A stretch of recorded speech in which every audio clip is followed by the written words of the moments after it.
Mihai's warning. Alex awoke to the smell of damp earth and burning wax.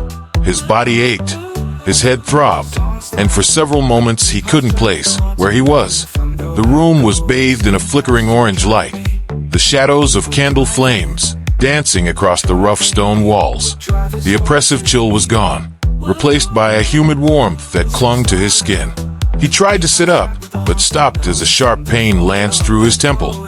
Gingerly, he touched his head and felt a thin line of dried blood near his hairline. His pulse quickened as the events of the night before flooded back. The footsteps, the whisper, the shadow advancing on him with its glowing red eyes and twisted, monstrous form. "Ah, you're awake," came a gravelly voice. Alex turned his head sharply, wincing at the pain, to see Mihai standing near the door. The old man leaned on his cane, his face partially obscured by the flickering shadows. In his other hand, he held a ceramic bowl filled with what looked like a steaming herbal concoction. "What would happen?" Alex croaked. His throat was dry, and his voice came out hoarse. "You screamed," Mihai said simply, moving closer. "Then you fainted. I found you on the floor of your room, babbling nonsense." "Nonsense?" Alex frowned, pushing himself into a sitting position despite the dizziness. "There was something in my room, something that wasn't human." Mihai's pale eyes narrowed. He set the bowl on the table and leaned on his cane, his expression unreadable. "What did you see?" Alex hesitated, unsure whether he should trust the old man. But the memory of the shadow creature was too vivid, too horrifying to ignore. He recounted everything, from the footsteps in the hallway to the whisper behind him and the monstrous figure that had appeared out of the darkness. When he finished, Mihai was silent for a long moment, staring at Alex with an intensity that made him squirm. "You've seen it," Mihai said at last, his voice low. The Watcher and the castle's curse." Alex blinked. "The Watcher? What does that mean?" Mihai sighed heavily and sank into the wooden chair by the desk, his movements slow and deliberate. He looked older in the candlelight, his face etched with deep lines of weariness. "This castle, it is more than just stone and mortar," Mihai began. "It is a wound, a scar on this land, carved by centuries of blood and suffering. The Watcher is its guardian, its jailer, and its prisoner. It is bound to the castle, just as the castle is bound to it." Alex shivered. "I don't understand. Bound how? What is it guarding?" Mihai leaned forward, resting his gnarled hands on the head of his cane. "You are a historian, yes? You came here for stories of Vlad Tepes, the Impaler. But Vlad was merely a man, a cruel, calculating man. Yes, but human nonetheless. The real darkness of this place lies deeper. It was here long before Vlad ever set foot in these halls." The old man's voice dropped to a near whisper. "This castle is a gateway, a threshold between our world and something else. And the Watcher ensures that nothing crosses that threshold without payment." "Payment?" Alex asked, his voice trembling. Mihai's gaze was unflinching. "Blood. Vlad the Impaler and the Blood Court." Mihai stood, his cane tapping against the stone floor as he moved toward the window. He stared out into the fog-shrouded courtyard, his back to Alex. "When Vlad came to power," he began, "he was already a man consumed by fear. Fear of losing his throne, fear of betrayal, fear of death. He sought power wherever he could find it, in whatever form it took. It was here, in Bran Castle, that he made his pact with the Blood Court." Alex furrowed his brow. "The Blood Court? I've never heard of that." "Few have," Mihai replied. "It was a secret council, a group of mystics and scholars who dabbled in forbidden arts. They believed they could commune with the forces beyond this world, forces older than God or devil. They promised Vlad a way to secure his reign, to strike fear into the hearts of his enemies and ensure his name would live on for eternity." Alex felt a chill crawl up his spine. And he believed them. Mihai turned to face him, his expression grim. "Would you not? If you were a ruler surrounded by enemies, if your own kin plotted against you, would you not grasp at any chance to hold onto your power?" Alex didn't answer. "They performed their rituals here," Mihai continued, "in the bowels of the castle, beneath the chapel. They spilled blood on the altar, men, women, children, all sacrifices to the entity that now guards this place. Vlad became more than a man after that. Some say he became invincible, that no blade could touch him. But the price? Mihai trailed off, shaking his head. What was the price? Alex pressed. The Watcher, Mihai said simply. The castle's curse. The Blood Court thought they could control the entity, but they were wrong. It consumed them, one by one, until only Vlad remained. And even he was not spared. His madness grew. His cruelty became legend, and his soul, well, perhaps it still lingers here, alongside the Watcher. Villagers' disappearances. Alex leaned forward, his heart pounding in his chest. And the villagers? What about them? Mihai's expression darkened. They were the first to notice the changes after Vlad's pact. Their animals began to disappear. Then their children. They would hear screams in the night, see lights flickering in the forest, and find the ground soaked with blood in the morning. The old man lowered his voice, his eyes flickering toward the shadows as if afraid they might overhear. Even after Vlad was gone, the disappearances continued. Some say the Watcher requires a steady supply of offerings to stay bound to the castle. Others believe it feeds on the fear of those who live in its shadow. Does it kill people? Alex asked hesitantly.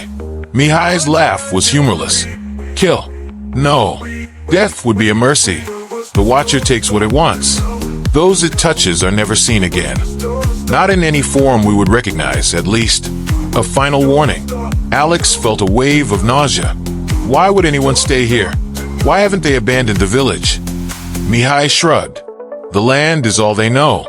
And some believe that as long as the castle has its sacrifices, it will not take more than it needs. But you, he pointed a gnarled finger at Alex. You don't belong here. You've upset the balance just by setting foot in this place. Alex bristled. I didn't come here to cause trouble.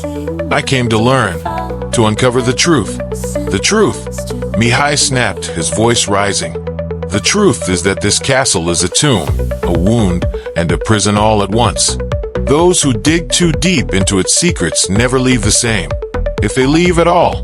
Alex stood, his frustration boiling over. I'm not leaving, Mihai. I've come too far to turn back now. The old man sighed, his shoulders slumping. Then I hope you're prepared, scholar, because the castle will take what it wants. And it always wants something. With that, Mihai turned and shuffled toward the door. As he reached it, he paused and glanced back at Alex. Keep your door locked tonight, he said softly, and pray that the Watcher does not visit you again. The door creaked shut behind him, leaving Alex alone with his thoughts and the suffocating silence of the castle. The forbidden hallway. Alex couldn't sleep.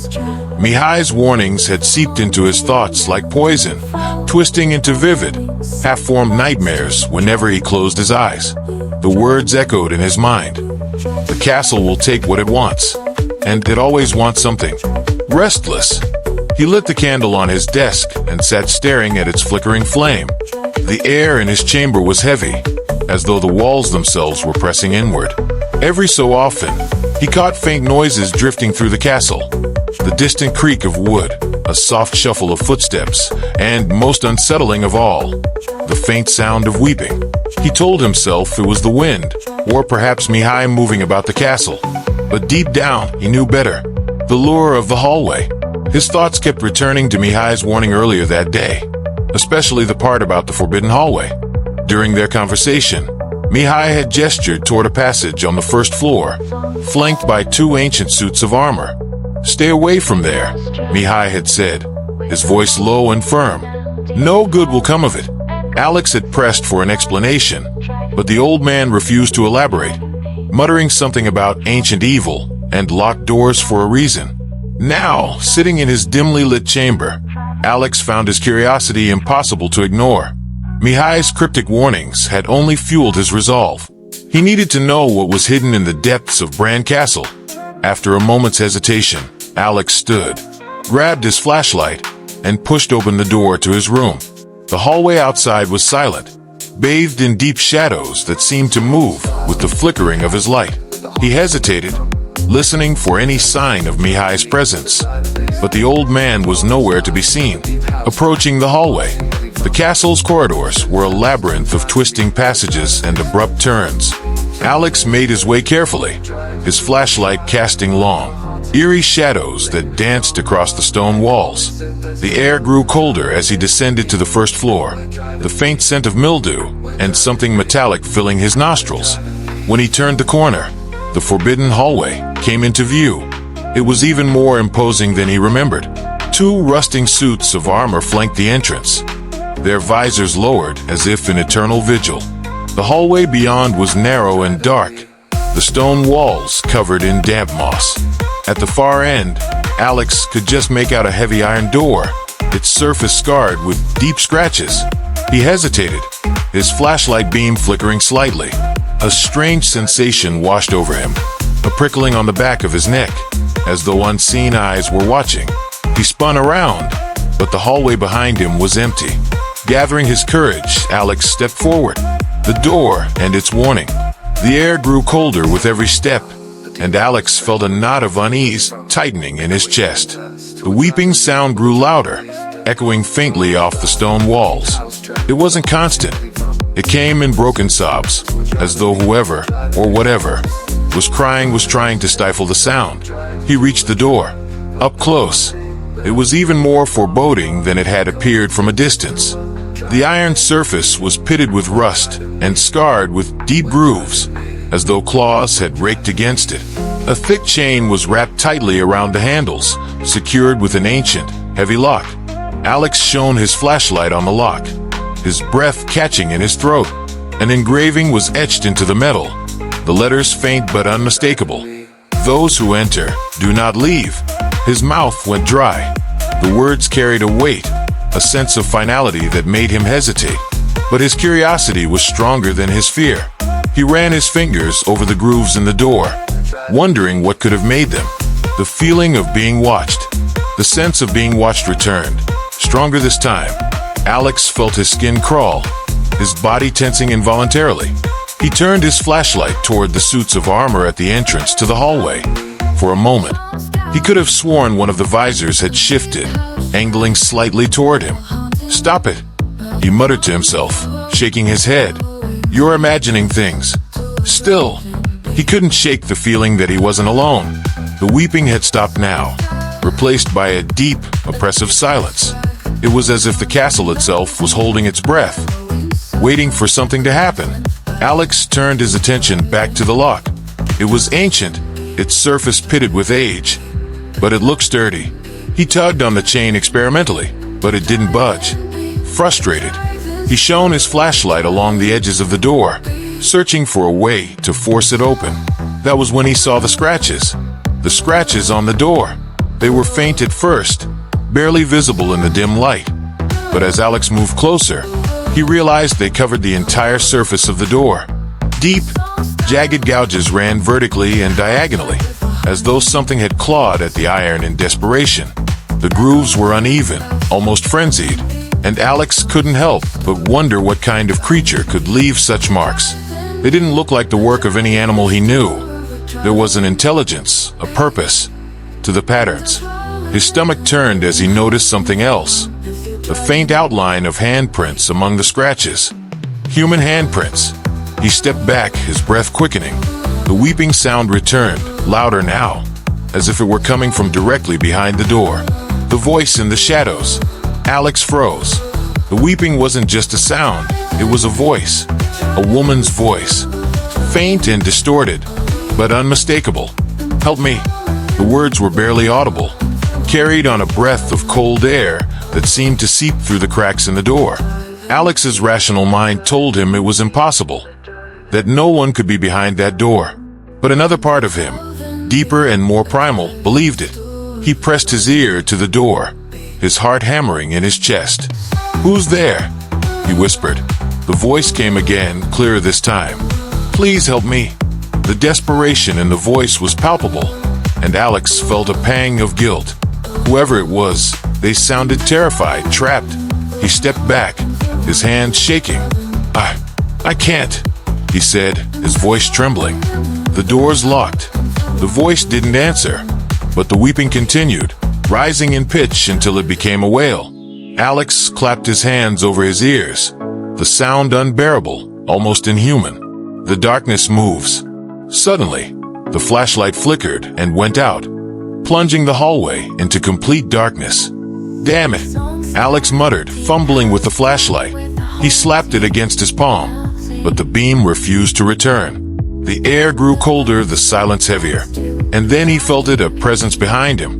He turned slowly, his body rigid with fear. The suits of armor at the entrance loomed in the faint light of his phone screen, their visors glinting ominously. But it wasn't the armor that held his attention. The shadows between them moved.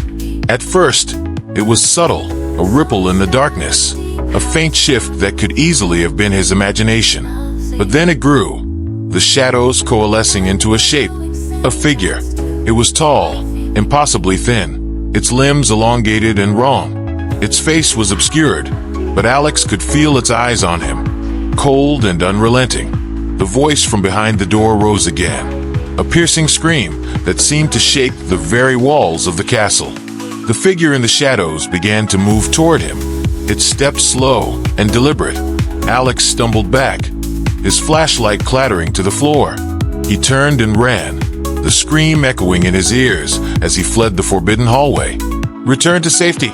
Alex didn't stop running until he was back in his chamber, slamming the door shut and bolting it behind him. His chest heaved, his body trembling as he collapsed onto the bed. For a long time, he sat there in the dark, listening to the pounding of his own heart. The voice and the shadow figure haunted his thoughts. Their images burned into his mind. He didn't know what was behind that door, but one thing was clear. Mihai had been right. Some doors were meant to stay closed. The lurking shadow. The storm had quieted by the time night fell, leaving Bran Castle shrouded in an uneasy stillness. The rain had ceased, but the air remained damp and heavy, the kind of chill that seeped into the bones. Alex paced his room, unable to shake the events of the day. The forbidden hallway, the scratches on the door, the pleading voice. Every corner of the castle seemed to hum with a quiet menace. The air itself felt alive, like a coiled predator waiting for the perfect moment to strike. He glanced at his camera resting on the desk, its lens pointed toward the window. Photography had always been his way of documenting history, capturing fleeting moments that might otherwise be lost.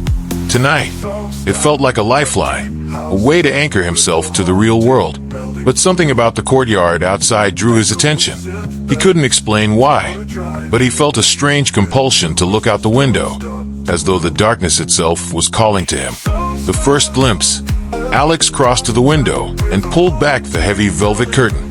The courtyard below was bathed in faint moonlight, its cobblestones slick with rain. The twisted tree at its center cast long, skeletal shadows that seemed to writhe against the stone walls. At first, he saw nothing unusual, but as he scanned the courtyard, his breath caught in his throat. A figure moved among the shadows. It was barely visible at first, a fleeting blur that seemed to shift in and out of existence. Alex narrowed his eyes, pressing his face closer to the glass. The figure became clearer, a tall, gaunt shape wrapped in a dark cloak, its movements unnaturally fluid, almost gliding rather than walking. It paused near the tree, turning its head as if searching for something. Alex's heart pounded as he realized the figure had no discernible face. Instead, its head was shrouded in shadow, a void that absorbed the moonlight.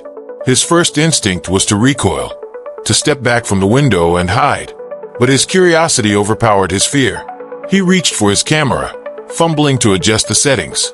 Following the figure, as Alex raised the camera to his eye, the figure began to move again, crossing the courtyard with deliberate steps. It headed toward a small archway on the far side, one Alex hadn't noticed before. Determined to capture the moment, Alex snapped a photo. The shutter clicked, and the flash illuminated the courtyard for the briefest of seconds. The figure stopped. Alex froze, his finger hovering over the camera's button. The figure didn't move or turn, but he felt its attention shift, as though it were suddenly aware of him. The air in the room grew heavy, pressing against his chest like a vice. The figure began to glide toward the archway, vanishing into the shadows. Without thinking, Alex grabbed his jacket and his flashlight and bolted from the room. The courtyard chase. The castle's corridors seemed longer and darker than before as Alex made his way to the courtyard. His footsteps echoed in the silence, and the cold stone beneath his feet seemed to leach the warmth from his body. When he reached the courtyard, he paused, scanning the area with his flashlight. The beam cut through the darkness, highlighting the twisted tree and the archway beyond. The figure was nowhere to be seen. Alex stepped cautiously onto the wet cobblestones, his shoes slipping slightly on the uneven surface. The air was still unnaturally so, and every sound seemed amplified. The creak of the tree's branches, the distant drip of water, the crunch of gravel beneath his feet. He approached the archway, his flashlight trembling in his hand. The darkness beyond was impenetrable, a black void that seemed to devour the light. "Hello," he called, his voice barely more than a whisper. The only response was his own echo. The red eyes. Alex hesitated, every instinct screaming at him to turn back. But the compulsion to press forward was stronger. He stepped beneath the archway, his flashlight cutting a narrow path through the gloom. The space beyond was smaller than he had expected, a tight corridor lined with crumbling stone walls. The air was colder here, carrying the faint smell of damp earth and decay. As he moved further in, the feeling of being watched returned, stronger than ever. Alex swung his flashlight around, the beam bouncing off the uneven walls. Then he saw them. Two red lights, glowing faintly in the darkness. They were eyes, inhuman, unblinking, and filled with a cold, predatory malice. Alex's breath hitched as the figure began to emerge from the shadows, its gaunt frame bending and twisting unnaturally. He stumbled back, fumbling for his camera. His fingers trembled as he raised it and pressed the shutter. The flash went off, blinding him momentarily. When his vision cleared, the figure was gone. Examining the photo, Alex's hands shook as he reviewed the photo on the camera's tiny screen. The image was blurry, the details distorted by the dim light and his unsteady grip. But the eyes were there, two glowing red orbs staring directly at the lens. His stomach churned as he realized the figure had been closer than he thought, its outstretched hand reaching toward him. He glanced around, his flashlight darting across the corridor. But the figure was nowhere to be seen. The oppressive silence pressed down on him, broken only by the sound of his own ragged breathing. Clutching the camera tightly, Alex turned and ran back toward the courtyard. Mihai's arrival. When Alex burst into the courtyard, Mihai was waiting. The old man stood near the tree, his expression grim and unreadable. "You saw it, didn't you?" Mihai said, his voice cutting through the stillness. Alex nodded, struggling to catch his breath. It was in the corridor. "I got a photo." Mihai's pale eyes narrowed as Alex showed him the image. The old man studied it in silence, his face betraying no emotion. Finally, he handed the camera back. "You're a fool," Mihai said. "You shouldn't have followed it." "What is it?" Alex demanded. "What's happening in this castle?" Mihai leaned heavily on his cane, his gaze fixed on the archway. "The Watcher," he said. "It's always watching, always waiting." "For what?" Alex asked, his voice rising. Mihai didn't answer. Instead, he turned and began walking back toward the castle. The warning repeated. Alex hurried to catch up, his flashlight swinging wildly as they entered the castle. "Mihai, stop. I need answers. What is this thing? Why is it here?" Mihai stopped abruptly, turning to face him. "This castle is not just a place, Alex. It's a crossroads, a wound in the fabric of the world. The Watcher is its guardian, its jailer, and its prisoner. You've drawn its attention now, and that is a dangerous thing." Alex stared at him, his mind racing. "What does it want from me?" The old man's expression darkened. "Perhaps it wants you to leave, or perhaps it wants you to stay. Either way, it will take what it needs." Before Alex could respond, Mihai walked away, his cane tapping against the stone floor. Lingering fear. Back in his chamber, Alex locked the door and slid the bolt into place. He sat on the edge of the bed, staring at the photo on his camera.